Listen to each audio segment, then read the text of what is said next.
आज की वीडियो में हम बात करेंगे गेहूं के बालियों में दाने की संख्या हम कैसे बढ़ाएं। क्या हम करें जिससे अच्छे से बालियों में संख्या आ सके, जिससे अच्छे से बालियों का वज़न, बालियों की लंबाई, बालियों की मोटाई, दाने का वज़न, ये सब चीज़ें अच्छी हो सकें। आज हम यही आपको बताएंगे, तो पूरा वीडियो किसान साथियों आप ज़रूर देखिएगा। और कुछ भी सवाल हो या सुझाव हो तो आप कमेंट भी कर सकते हैं। बालियों का वज़न बढ़ाने के लिए बालियाँ बनते समय ही यह तरीका आपको अपनाना है, इस बात का ध्यान देना है।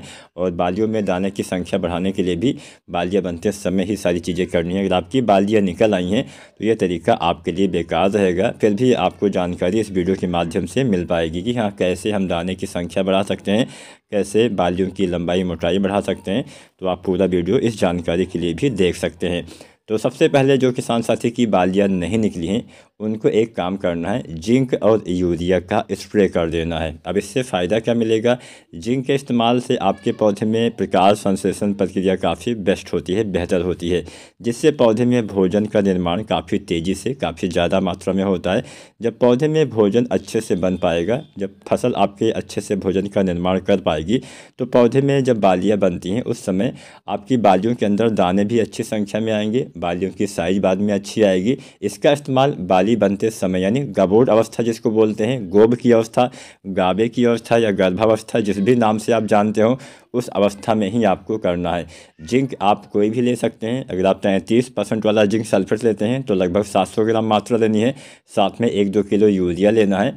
या फिर अगर आप 21% वाला जिंक लेते हैं तो लगभग 1 किलो मात्रा लेनी है। साथ में 1-2 किलो यूरिया मिला के आप स्प्रे कर दीजिए तो बढ़िया फ़ायदा मिलेगा। यूरिया नहीं स्प्रे करना चाहते हैं तो बुझे हुए चूने का पानी आपको इस्तेमाल करना है। बाली निकलने से पहले ये प्रक्रिया आपको करनी है, तभी आपको फ़ायदा मिलेगा। तो ये हो गया पहला तरीका, जिसमें हम जिंक और यूरिया का स्प्रे भी कर सकते हैं। आप चाहें तो चिलेटेड जिंक भी डाल सकते हैं। चिलेटेड जिंक जो आता है 12% वाला, लगभग 100 ग्राम मात्रा पर्याप्त रहेगी। तो एक तो हो गया यूरिया और जिंक का स्प्रे। दूसरे तरीके में आपको क्या करना है, अगर आपने पोटास नहीं डाला है तो आप NPK 0050 का स्प्रे कर दीजिए बाली आने से पहले, क्योंकि इसकी कमी से, पोटास की कमी से आपकी बालियाँ छोटी रह जाती हैं, जिससे दाने की संख्या कम रह जाती है, दाने पतले आपके कमज़ोर नज़र आएंगे बाद में, और जिससे दाने का वज़न भी हल्का रहेगा, दाने में वो चमक भी नहीं रहेगी और उत्पादन भी आपको कम मिलेगा। तो पोटास अगर आपने बुआई से देखिए अभी तक आपकी बालियाँ जब तक बन रही होती हैं, जिसको हम गबोट अवस्था बोलते हैं, अभी तक पोटास बिल्कुल भी नहीं डाला है, या फिर आपने पोटास की कम या आधी मात्रा डाली है, तो ऐसी कंडीशन में आप NPK 0050 का इस्तेमाल करेंगे तो पोटास की कुछ पूर्ति होने से केवल पोटास दाने को ही नहीं बढ़ाएगा, बालियों के विकास में सहायता करेगा, बालियाँ अच्छी आएंगी, स्वस्थ आएंगी। और पोटास से तने मजबूत होते हैं, कई बार इसकी कमी से भी हमारी फसलें गिर जाती हैं। तो आप 0050 भी बाली आने से पहले 1 से 1.5 किलो डाल सकते हैं, अगर आपने पोटास पहले नहीं डाला है तो। ये तो हो गया कि हाँ, अगर आपने ना डाला हो तो डाल सकते हैं। इसके अलावा क्या करना है ये भी आप जान लीजिए। बालियाँ निकलने से पहले ही आपको NPK 05234 भी डालना होता है। तो अगर आप 0050 डालने वाले हैं तो 2-4-5 दिन के बाद, मतलब कम से कम 5 दिन का अंतर दीजिए। उसके बाद आप NPK दोनों खादों, कोई भी खाद डालिए तो लगातार मत डालिए, 2-4 दिन के बाद आपको डालना चाहिए। तो 05234 का इस्तेमाल करिए। इसके इस्तेमाल से बालियों का निर्माण अच्छे से होता है। इसमें 52% फास्फोरस, 34% पोटास की मात्रा पाई जाती है, यानी पोटेशियम और फास्फोरस 2 तत्व होते हैं।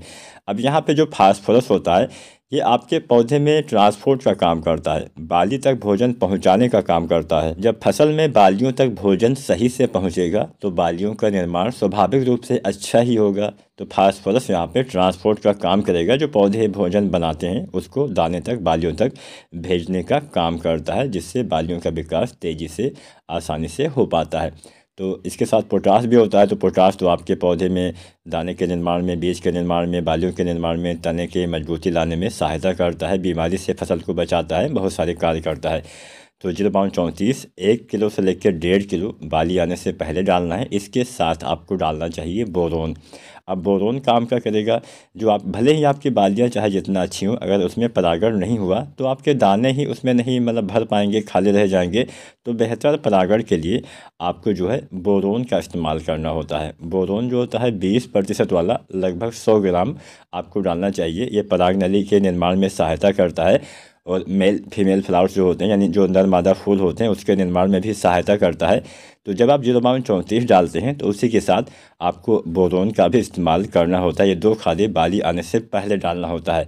अब इसके बाद जब बालियाँ निकल आती हैं तो दाना भरते समय 1 NPK आपको फिर से डाल देना है 0.050। इसके इस्तेमाल से दाने का भराव बहुत ही बेहतर तरीके से हो पाएगा। तो अगर आप इन बातों का ध्यान देते हैं, सबसे आपको नमी भी चेक करना है। अगर नमी ना हो तो आप सिंचाई करिए। पानी की कमी से भी ये समस्याएं आ जाती हैं, दाने पतले कमज़ोर रह जाते हैं, बालियाँ छोटी रह जाती हैं। तो पानी आपको बहुत भर के नहीं रखना है, लेकिन पानी की कमी भी आपको नहीं होने देना है। इस बात का ध्यान देंगे तो आप भी गेहूँ में बढ़िया उत्पादन ले पाएंगे। वीडियो अच्छी लगी हो लाइक शेयर करें, चैनल को सब्सक्राइब करें। धन्यवाद।